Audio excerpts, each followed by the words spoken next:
Hello everybody, this is Josh, And Chris. and we're the Pantek brothers. And we have a product unboxing for you today. What do we have, Chris? Something I'm excited about is the Sony Xperia X Compact. So this is going to be the compact version of their flagship phone, the XZ. So we're going to go ahead and get this unboxed and share our thoughts and see what's going on with it. Sounds good. Let's get to it. Alright, so we have the box of the Sony Xperia X Compact here. Just plain white box. It's going to be the mist blue variant. They do have two other colors, the midnight black and the white. Depending on, I think they may have a different color, but I think that's as far as I know. We have just a kind of like a holographic type Xperia logo in the front. And we have some of these specs that are on the back. It's going to be a 23 megapixel camera, 5 megapixel front facing, 4.6 inch screen, so very compact size. USB-C, quick charging 3.0, 2700 milliamp hour. There is 3 gigs of RAM and also a Snapdragon 650 CPU inside. We're going to go ahead and just get this open real quick. We are then presented with the device itself. I'm going to go ahead and just sit that there. Some of the contents. We have a little booklet with probably just warranty guide information, quick start guides itself. I have the Sony charger. I think this is going to do quick charging 3.0. It has the 3 here. I'm not sure if you can see that, but what I've also read is that it's supposed to do quick charge 2.0. Not sure. I guess we'll test that out later on. And then just a USB-C cable, black in color. So onto the device itself. Let's go ahead and real quick get the plastic pulled off. And on the back side as well. So this is a all plastic device. It's very compact, easy to use in one hand for sure, being able to reach all corners and edges of the screen with your thumb without having to do too much gymnastics with your hand. You got a rounded kind of corners, edges there. So the front is going to have the glass with a slight curvature as well. But the screen itself is not curved, it's just the glass, kind of that 2.5D type feel. So here's the 4.6 inch. It is a 720p resolution screen, so not 1080p, not QHD. Something of this size, you don't need that sort of resolution. Plus, you're going to get some battery saving with it as well. You have your 5 megapixel camera up here. You have your ambient light sensor, and there's a notification light up here. There is dual front-facing speakers as well on the top and the bottom for stereo audio. On the side here, we do have a power button. So since this is in the US, the fingerprint scanner is disabled in the software.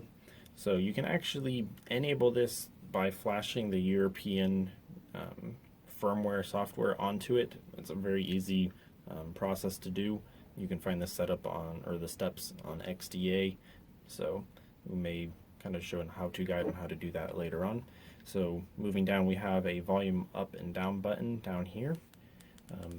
Kind of odd placement to have it, especially since you're used to either having it on one side of the device or just above the power button, not kind of down below. But they do have a clicky feel to it. The buttons are plastic. Alright, so down here we have below the volume buttons, the dedicated camera shutter button. Also, you can launch the camera by pressing and holding the camera itself, going right into the camera. We'll get into some of the software a little bit later. So it does have a half press ability for focus, and then a full press to take the photo. The bottom is just blank with a USB-C connector. Again, does support quick charging 3.0. Here on this side we have the SIM tray. It does support nano SIM cards as well as micro SD up to 256 gigs. So that's fantastic. You do not need a SIM ejector tool. You can just use your fingernail to get that pulled out.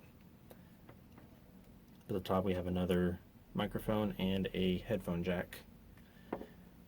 So on the back we have the 23 megapixel Sony sensor.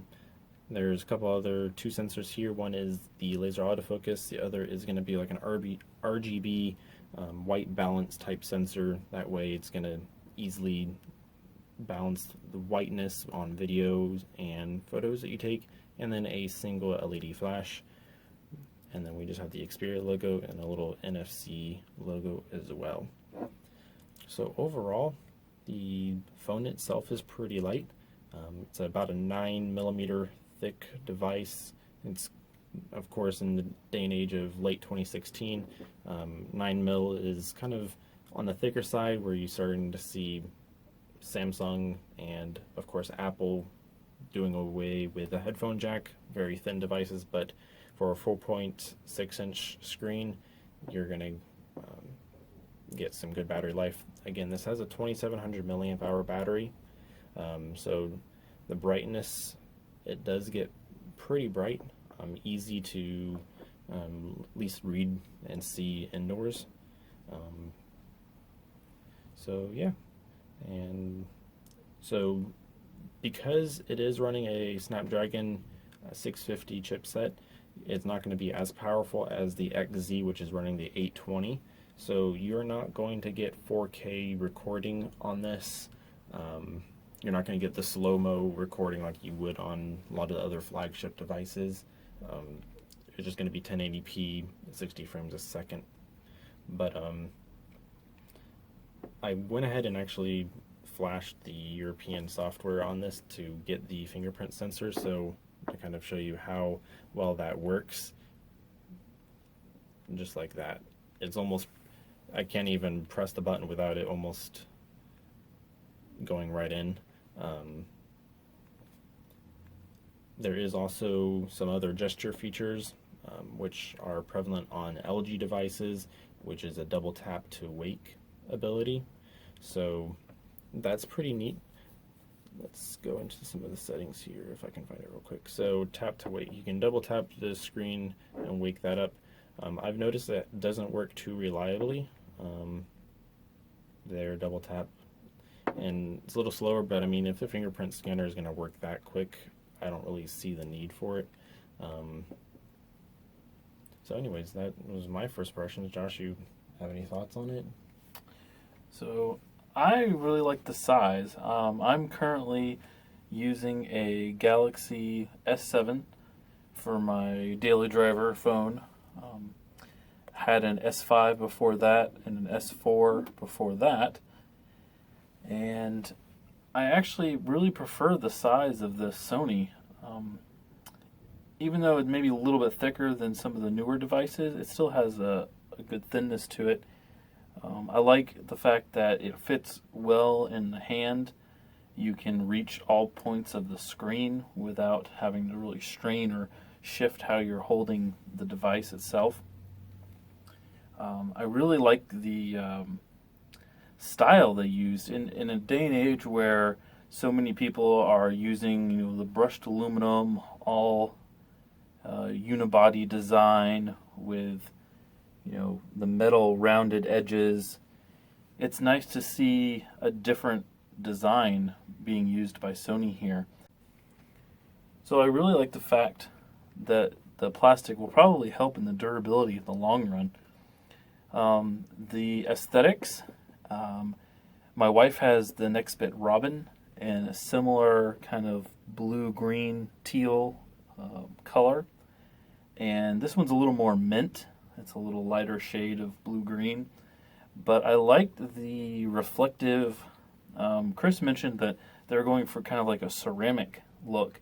And I think they kind of pulled it off. It looks very nice and glossy all over, and it gives this nice feel. I would say the only downside to this is the fact that when you hold it in your hand, and if you have any kind of sweat, that it gets pretty slippery pretty quick. Yeah, And fingerprints. so I would think that you definitely want to have to put some sort of skin maybe on the back or side, something, just to alleviate the possibility of dropping it. But overall, I'm pretty impressed with what appears to be a nice build quality, nice looking screen.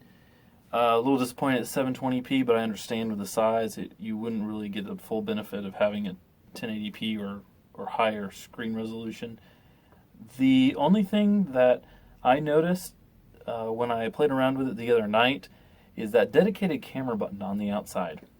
So you would think that normally on a lock screen, you have the ability to swipe.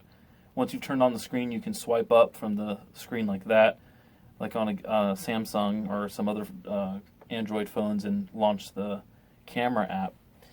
But even from a screen turned off, you can press and hold that camera button down, and it'll auto turn on the screen and camera and unlock the ability to take a picture. So I would foresee some pocket pictures being taken in the future that I know when I stick a phone in my pocket, maybe when I sit and it presses up against something, I could see how that button could be pressed and held pretty easily, and then just by simply having that button push up against you, take pictures. So yeah, you may have to wait and see. But that fingerprint sensor seems to be really quick. Yeah. My wife's Nextbit Robin, it doesn't quite unlock quite as fast as that. This one's is pretty quick. Even I think compared to some of the Google phones, this seems to be one of the fastest unlocks that I've seen from a fingerprint reader. Alright, so this is just the overview of the phone. Again, the Snapdragon 650, so it is going to be a mid-tier processor. This is definitely a mid-range phone, unlike the previous compact devices from Sony that have been very flagship spec. This is going to be more mid-tier. Pricing is definitely good, around $400, $350. You can definitely get higher spec devices than this, but you're paying for the size and probably the Sony name more than likely.